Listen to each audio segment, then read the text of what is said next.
ഒരു ചൈനീസ് കുക്കിന്റെ കഷ്ടപ്പാട് നോക്കണേ.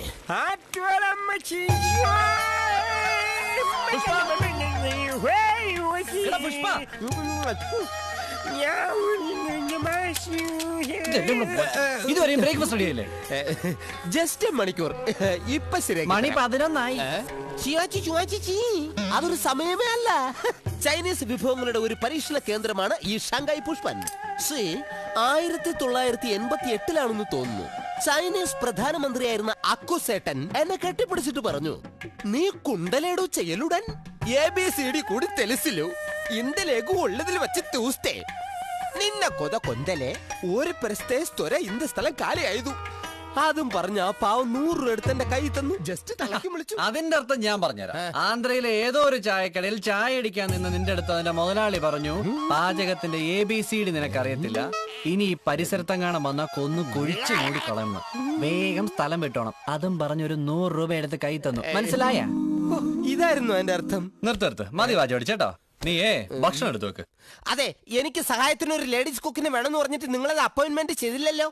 എന്നിട്ട് വേഗം എടുത്തു വൈ. അതെ, ഞാൻ മെഷീനൊന്നും അല്ല. ലേഡി കുക്കിന് ശമ്പളം നിന്റെ അമ്മായിപ്പം കൊടുക്കൂ. പോരാ പുന്നപ്രകാര. എന്റെ വലിയ ചൈനീസ് ഡിഷ് തീറ്റിക്കും. Sir, this is boiled tapioca. വേറൊന്നും ഇല്ലേ? ഉണ്ടല്ലോ. ഇതെന്താ? This is special item of Shanghai Pushpan. Tapioca stew with dry tapioca. I mean, wanaka kappa. ഓ, ഈ മരച്ചീനി അല്ലാതെ വേറെ എന്തെങ്കിലും ഉണ്ടോ തിന്നാൻ? പിന്നെ ഉണ്ടല്ലോ, ധൃതി വെക്കല്ലേ സർ.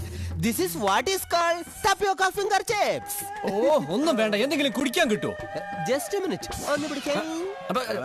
ദാ വരണം. നമുക്ക് ഇവനെ പറഞ്ഞിട്ട് വേറെ കുക്കിന് വെച്ചാലോ? ശമ്പളം നിന്റെ അമ്മായിപ്പം കൊടുക്കൂ. പാവം, ഈ അമ്മായിയപ്പന്മാരെല്ലാം വൃത്തികെട്ട ജന്മങ്ങളാണോ? എന്തുവാണോ ഇത്? This is tapioca shake. ഇപ്പൊ എന്തായി? ഞാൻ പറഞ്ഞല്ലേ ഇവനെ പറഞ്ഞു വിടാന്ന്. എന്ന് പറഞ്ഞ എങ്ങനെ സാർ? മരിച്ചിനി അല്ലാതെ ഈ വീട്ടിൽ ഒരു സാധനം ഉണ്ടാ? എന്തെങ്കിലും വാങ്ങാൻ പറഞ്ഞ ആ ഉണക്ക ഉത്തവും വക്കീല് എന്റെ മക്കിട്ട് കയറും. നിങ്ങൾ സമാധാനമായിട്ടിരിക്കുക. വിത്തിൻ 2 hours ഞാൻ പുറത്തു പോയിട്ട് എന്തെങ്കിലും കഴിക്കാൻ വാങ്ങിച്ചോണ്ട് വരാം. നിങ്ങൾ 2 ഊണല്ലേ പറഞ്ഞേ? പെട്ടെന്ന് എടുക്കൂ. 1500 രൂപ. 2 ഊണിന് 1500 രൂപയോ? പിന്നെ എനിക്ക് കഴിക്കണ്ടേ?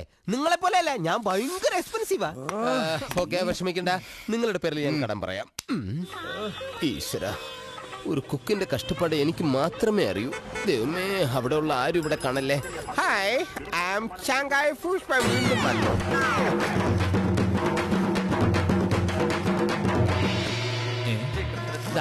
മഞ്ഞപ്പൊടി 100 ഗ്രാം, മല്ലിപ്പൊടി 1 പാക്കറ്റ്, പഞ്ചസാര 1/2 കിലോ ഉള്ളൂ, മുളകുപൊടി 200, കടുക് 100, പുട്ടുപൊടി 1 പാക്കറ്റ്, തേയില 100, തീപ്പട്ടി 2.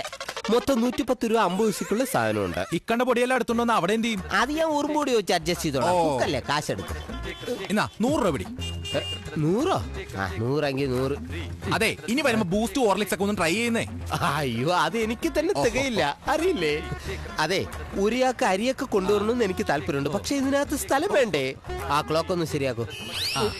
ശരി, അപ്പോ next week same day same time. Bye. ഇത് അടുത്ത കടയിൽ കൊടുക്കാം.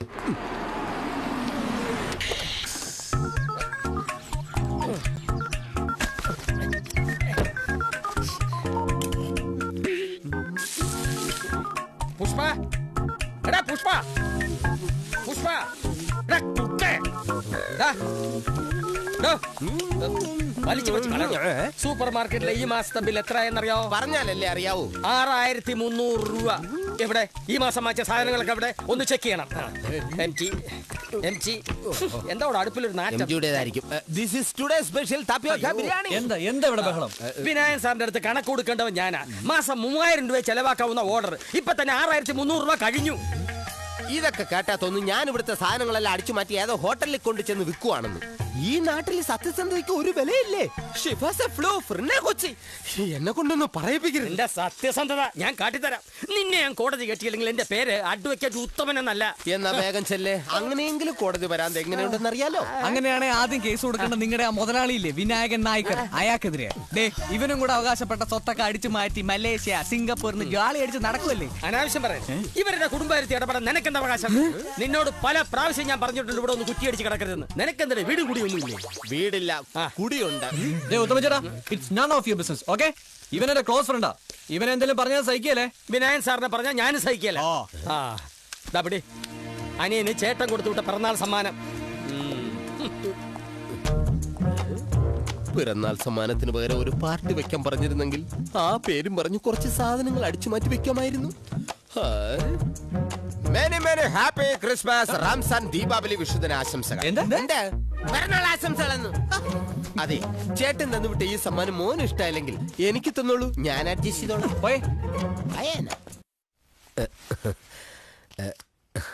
ഐ ആം അഡ്വക്കേറ്റ് ഉത്തമൻ. ഒരു ജോലിക്കാരെ ആവശ്യമുണ്ടെന്ന് പറഞ്ഞ് ഞാൻ ഫോൺ ചെയ്തിരുന്നു. സാർ എവിടെയാ പ്രാക്ടീസ് ചെയ്യുന്നത്? അതിപ്പോ district court, high court, supreme court, shuttle court, അങ്ങനെ ഒരുവിധപ്പെട്ട എല്ലാ കോർട്ടിലും ഞാൻ പ്രാക്ടീസ് ചെയ്തിട്ടുണ്ട്. ഇത് ജമീല. 500 രൂപ ഇവിടെ സർവീസ് ചാർജായി അടയ്ക്കണം. കുട്ടി ഇപ്പൊ തന്നെ വക്കീൽ സാറിന്റെ ഒപ്പം പോയി വീട് മനസ്സിലാക്കി വെക്കും. എന്നിട്ട് കാലത്ത് 8 മണിക്ക് തന്നെ ജോയിൻ ചെയ്യണം. എന്നാ ഞങ്ങളങ്ങോട്ട്. ശരി. Thank you. വരൂ ജലീമ, അല്ല ജമീല. കുട്ടിയെ കണ്ടാൽ ഒരു ജോലിക്കാരി എന്ന് പറയത്തേ ഇല്ല. 10 ജോലിക്കാരികളുള്ള ഒരു രാജകുമാരി എന്ന് പറയുള്ളൂ.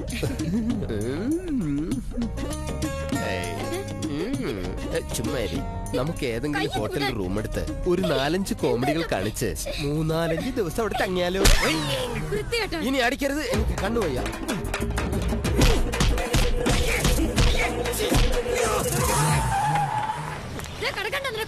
ഒന്നും എത്ര പേരടാ എന്നെ അടിക്കാൻ ഉണ്ടായിരുന്നത്?